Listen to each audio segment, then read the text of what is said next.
Welcome to Zee Telugu news market watch.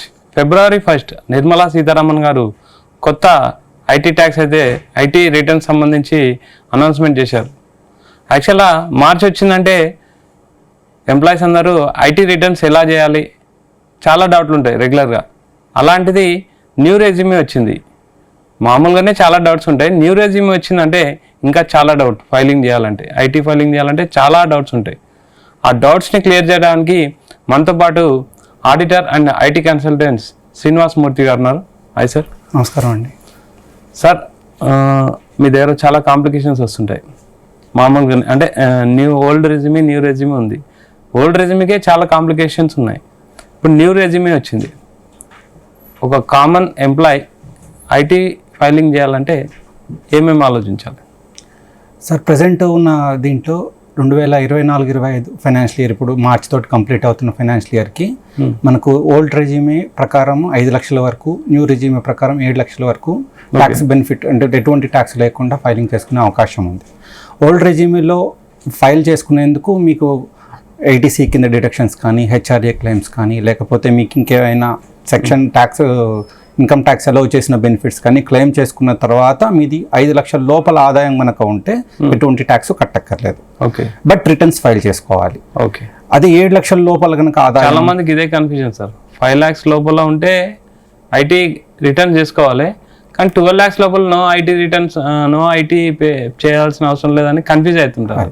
ఇప్పుడు ట్యాక్స్లో 2 రకాలుగా అన్నట్టు. ఇప్పుడు మనకు ఫైనాన్స్ మినిస్టర్ సీతారామన్ గారు పెట్టిన దీంట్లో ఏం చేశారంటే, ఓల్డ్ రెజ్యూమేలో 5 లక్షల వరకు ట్యాక్స్ లేదు అంటే ట్యాక్స్ అనే దాన్ని క్యాలిక్యులేషన్ చేస్తారు. 87A అనే సెక్షన్ కింద దాన్ని మినహాయింపిస్తారు. ఓకే, బేసికల్గా మనకు థ్రెషోల్డ్ లిమిట్స్ అని ఉంటాయి, ఇంత ఆదాయం వరకు ట్యాక్స్ ఉండదు అని. అది 2,50,000, 3 లక్షల వరకే ఉంది ఈ సంవత్సరానికి, అంటే 24-25 ఫైనాన్షియల్ ఇయర్కి. దాన్ని నెక్స్ట్ ఇయర్ నుంచి పెంచారు కొద్దిగా, న్యూ రెజ్యూమ్లో మాత్రమే పెంచారు.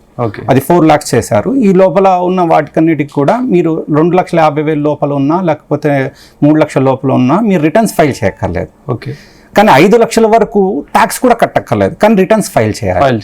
రిటర్న్స్ ఫైల్ చేసుకుని మీరు ఏదైతే మీ ఇన్కమ్, శాలరీ ఇన్కమ్ కావచ్చు, మీకు రెంటల్ ఇన్కమ్ వస్తూ ఉండొచ్చు, లేకపోతే మీరు ఏదైనా ప్రాపర్టీలు కొన్నా, అమ్మినా, దాని మీద ఏదైనా ట్రాన్సాక్షన్స్ జరిగినా దాని మీద ట్యాక్స్లు, టీడీఎస్లు కట్ అవుతాయి. అట్లాంటివి రిపోర్ట్ చేసుకోవడానికి మీరు రిటర్న్స్ ఫైల్ చేయాల్సి ఉంటుంది.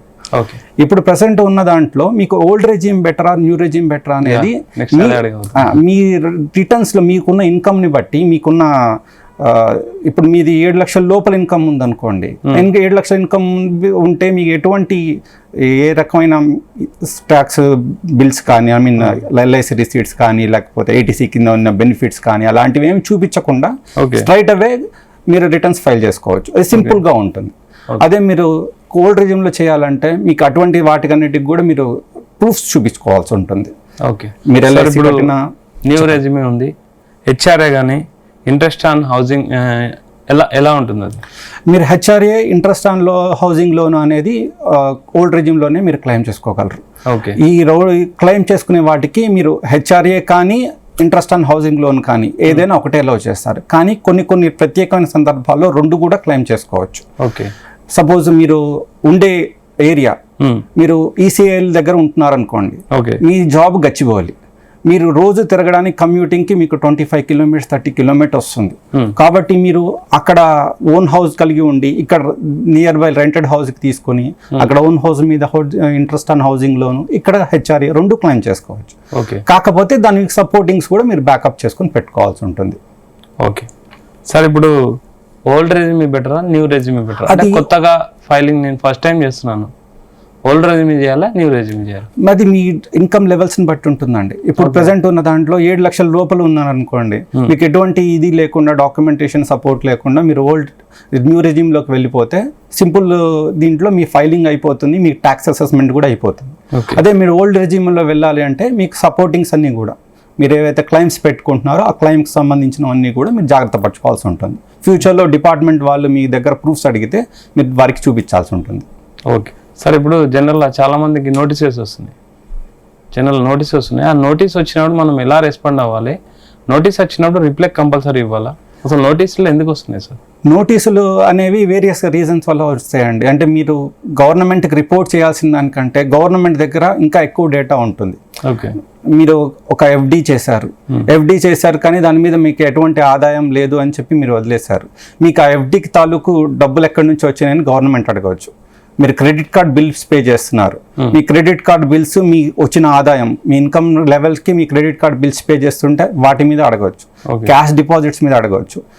మీరు డొనేషన్స్ చేస్తుంటే మీ డొనేషన్ చేసిన వాళ్ళు జెన్యున్గా డొనేషన్ చేశారా? ఇప్పుడు 80 GGC అని చెప్పి పొలిటికల్ పార్టీకి డొనేషన్ ఇచ్చిన వాటి మీద మనకు తెలంగాణలో బాగా నోటీసులు వస్తున్నాయి. మీరు చేసినవి కరెక్ట్ జెన్యున్ ఇవ్వాలి లేదా రిటర్న్స్ అప్డేట్ చేసుకోండి అని చెప్పి ఇస్తున్నారు.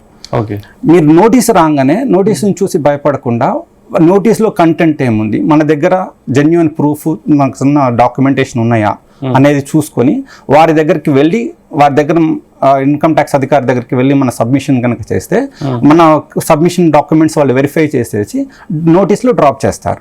అది నోటీసులు వచ్చినప్పుడు ఆన్లైన్లో సబ్మిట్ చేసే వాళ్ళకు ఆన్లైన్లోనే సబ్మిట్ చేయాలి. ప్రజెంట్ ఉన్న సిస్టంలో ఆన్లైన్లోనే సబ్మిట్ చేయాలి. వాళ్ళ దగ్గరికి మీరు వెళ్ళాలి అనుకుంటే మీరు పర్సనల్గా వెళ్ళేందుకు రిక్వెస్ట్ పెట్టుకోవచ్చు.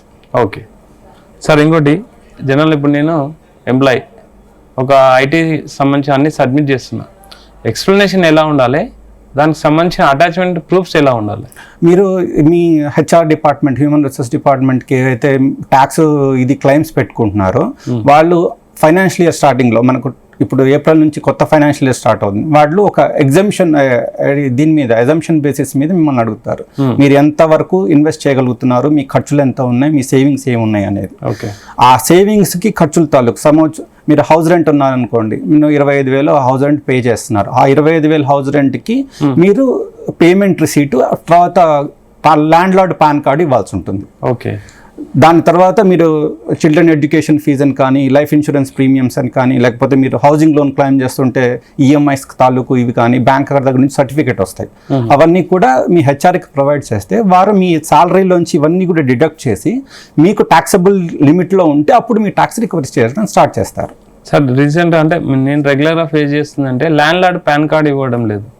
మనం అది కాకుండా ఏం అంటే ఎలా సబ్మిట్ చేయొచ్చు? ల్యాండ్ లార్డ్ పాన్ కార్డు ఇవ్వాల్సినది ₹1,00,000 లోపల అయితే ల్యాండ్ లార్డ్ పాన్ కార్డు అవసరం లేదండి. ₹1,00,000 దాటిన తర్వాత ఇది సంవత్సరానికి ₹1,00,000 రెంటల్ ఎక్స్పెండిచర్ కనుక మనం క్లెయిమ్ చేస్తుంటే పాన్ కార్డ్ అనేది మ్యాండేటరీ అండి.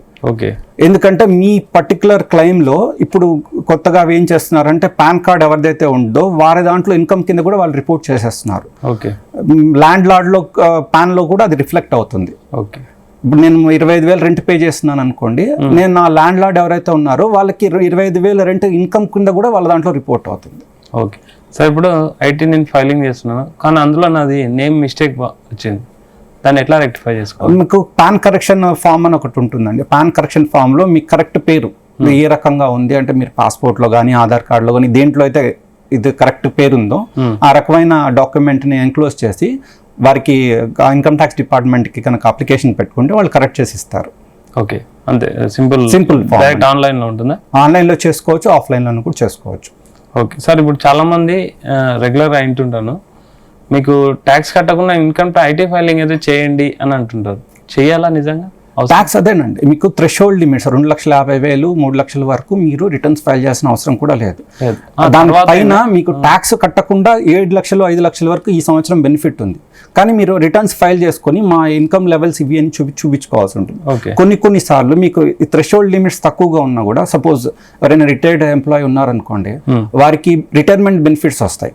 ఆ రిటైర్మెంట్ బెనిఫిట్స్ని పెట్టుకొని వారు ఏదైనా ఎఫ్డి కానీ లేకపోతే ఏదైనా అదర్ దీంట్లో పెట్టుకున్నప్పుడు వారికి ఆదాయం మీద టీడీఎస్ కట్ అవుతుంది. ఓకే, యాన్యువల్ ఇన్కమ్ అంత లేకపోయినా ఈ టీడీఎస్ని మనం రీఫండ్ క్లెయిమ్ చేసుకోవడానికైనా రిటర్న్స్ ఫైల్ చేయాలి.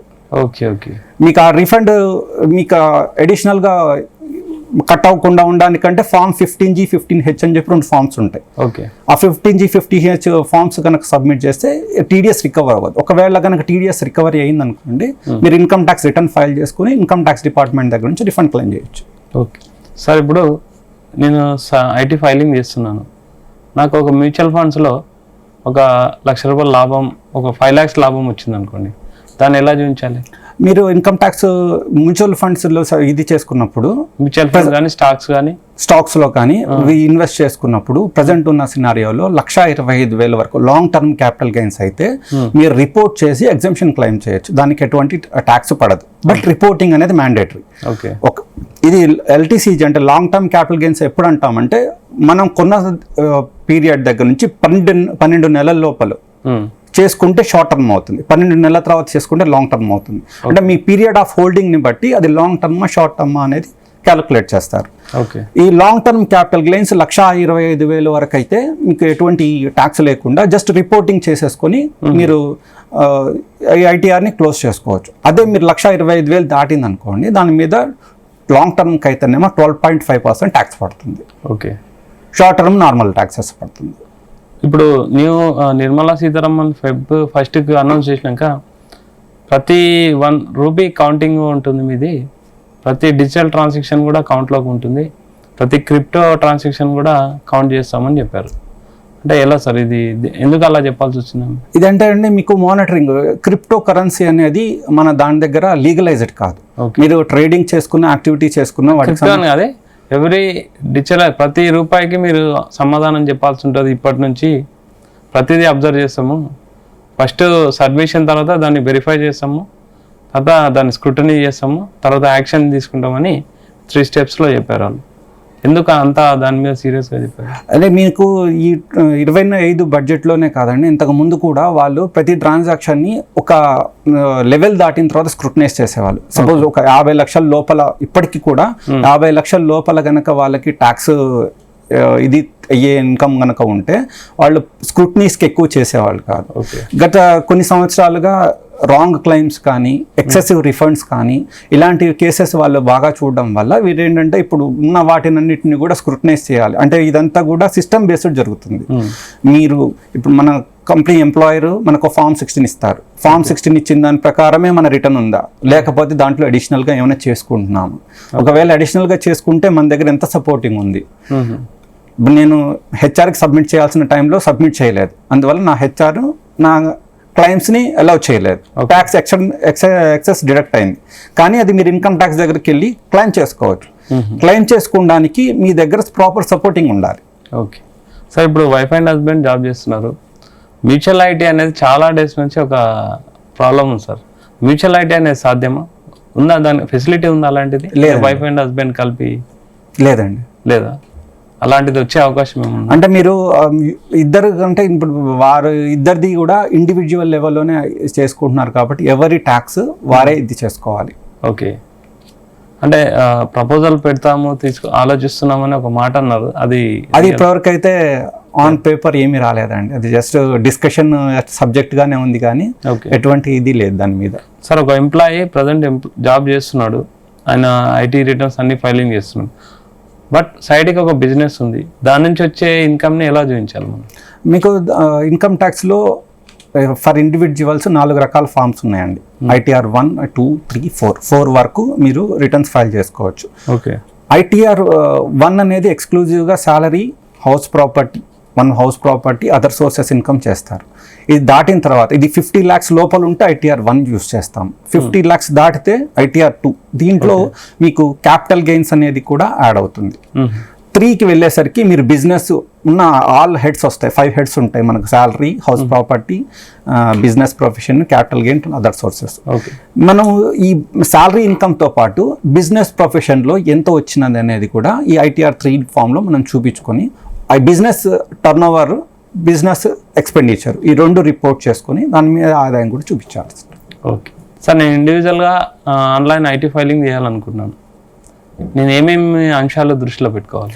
మీరు ఇండివిజువల్గా చేసుకునేటట్లయితే మీకు ఉన్నది అంటే మీరు ఓల్డ్ రిజిమ్లో చేసుకుంటున్నారా, న్యూ రిజిమ్లో చేసుకుంటున్నారా అని ముందు సెలెక్ట్ చేసుకొని, ఒకవేళ న్యూ రిజిమ్లో సెలెక్ట్ చేసుకునేటట్లయితే పెద్ద కాంప్లికేషన్స్ ఉండండి. సింపుల్ ఫామ్ ఉంటుంది, మీ గ్రాస్ శాలరీ నుంచి మీ స్టాండర్డ్ డిడక్షన్ అది వెళ్ళిపోయిన తర్వాత ఉన్న అమౌంట్ ఏదైతే ఉందో అది మీకున్న లిమిట్స్ ప్రకారం ఉందా, ఎక్సెస్ ఉందా, దాని ప్రకారం క్యాల్కులేట్ చేసేసి ఫైల్ చేస్తారు. దాని మీద ఎక్కువ ఫీల్డ్స్ ఫైల్ చేయాల్సిన అవసరం కూడా లేదు. ఓకే.